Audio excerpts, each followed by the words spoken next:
నల్లమల్ల పులిబిడ్డ అని చెప్పుక తిరుగుతావు కదా రేవంత్ రెడ్డి. నువ్వు నల్లమల్ల కాదు, చంద్రబాబు ఆంధ్ర దోపిడి పాలకుల బ్రోకర్ బిడ్డవు. నువ్వు కషితోని కాదు, ఆధారం చూపించి మాట్లాడుతున్నా. నువ్వు ఏం చేస్తావో, నువ్వు ఎంత పోటుగానివో, నువ్వు ఎవరు మాట్లాడితే మూసిలేసి తొక్కుతా, లాగుల తొండలు జొర్రిస్తా అంటావు కదా. ఇగో చూడు, ఇగో గీ పెద్ద మనిషి గురించి చూడు. ఇగో వీడియో గట్టిగా జూమ్ చేసి చూపించండి. ఆ సిఐ వీని పేరు శ్రీనివాస్, బొబ్బిలి సిఐ. ఇగో ఈమె బడంగ్ సిఐ అంట, బొబ్బిలి దగ్గర, విజయనగరం. మళ్ళొకసారి బ్యాక్ అను, ఇది చూడాలి.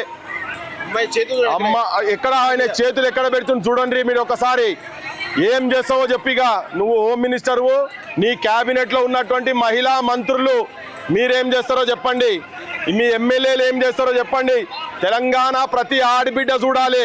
ఒక ఆంధ్ర పోలీసోడు వచ్చి తెలంగాణ ఆడబిడ్డ మీద, తెలంగాణ బతుకమ్మ మీద, తెలంగాణ బోనం మీద ఎట్లా చేసి తీసుకుపోతుండో చూడండి. ఆ మహిళా పోలీసు వాళ్ళు ఉండాలి. లేకుండా నీ రాజ్యంలో వచ్చి, తెలంగాణలో వచ్చి ఇగో ఇదా ఇంత దుర్మార్గమా? సోయికి రాండ్రి తెలంగాణ ప్రజలారా, చూడుండ్రి ఈ దొంగ రేవంత్ మాటలు విని చూడుండ్రి. పొద్దున్న లేసే మాట్లాడుతుండు కదా, ఇగో చూడు వీడొచ్చి ఎట్లా చేతులు ఎట్లా పెట్టి తీసుకుపోతుండో చూడండి. భర్తను కాపాడుకుంటందుకు సాయి వాడు ఉన్నాడు కదా, గాదే సాయి అనే పిల్లగాన్ని ఎట్లయితే చంపిరో అట్లా వాళ్ళ భర్తను కూడా చంపుతారని కాపాడుకుంటందుకు అడ్డం పోతే ఆ సిఐ గారు చూడు వాడు ఎట్లెట్లా చేతులు పెట్టి ఏం చేస్తుండో. మహిళా పోలీసు వాళ్ళు ఉండాలనా లేదా? మాట్లాడాలి. పొద్దుగాల సీతక్క మాట్లాడాలి, కొండా సురేఖ మాట్లాడాలి, కాంగ్రెస్ పార్టీలో ఉన్న వాళ్ళు మాట్లాడాలి. పొద్దున్న లేస్తే ఆడబిడ్డలు, మహిళా కమిషన్ చైర్మన్ కావచ్చు, మహిళా కమిషన్ చైర్మన్ స్పందించాలి.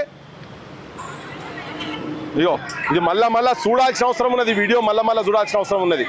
మహిళా కమిషన్లు చాలా మంది మాట్లాడుతుంటారు కదా, ఆడోళ్ళ గురించి మాట్లాడేటువంటి సంఘాలందరూ కూడా బయటికి రావాలి. దుర్మార్గుని తీసుకొచ్చి ఈడ బొక్కలు వేసే వరకు ఈ ఉద్యమం ఆగదిగా. చూడు ఎట్లా తీసుకుపోయినా చూడండి. ఈ ఉద్యమం ఆపాల్సిన అవసరమే లేదు. చూడు మళ్ళా చూపిస్తున్నాం నీకు. నీదో బతకానే నీ నువ్వు మనిషివానే రేవంత్ రెడ్డి, నువ్వు మనిషివా? నీ రాజ్యంలో ఆంధ్ర పోలీసు వచ్చి ఇట్లా తీసుకుపోతాడా?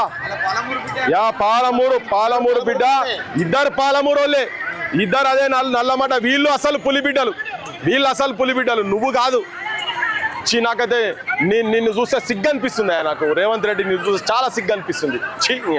నీ అసొంటి ఒక దరిద్రుని చేతులలో అద్భుతమైన తెలంగాణ పోరాటాలకు నిలువైనటువంటి నా తెలంగాణ, త్యాగాలకు నిలువైనటువంటి తెలంగాణకు ఒక దరిద్రుడు ముఖ్యమంత్రి అయ్యిండు.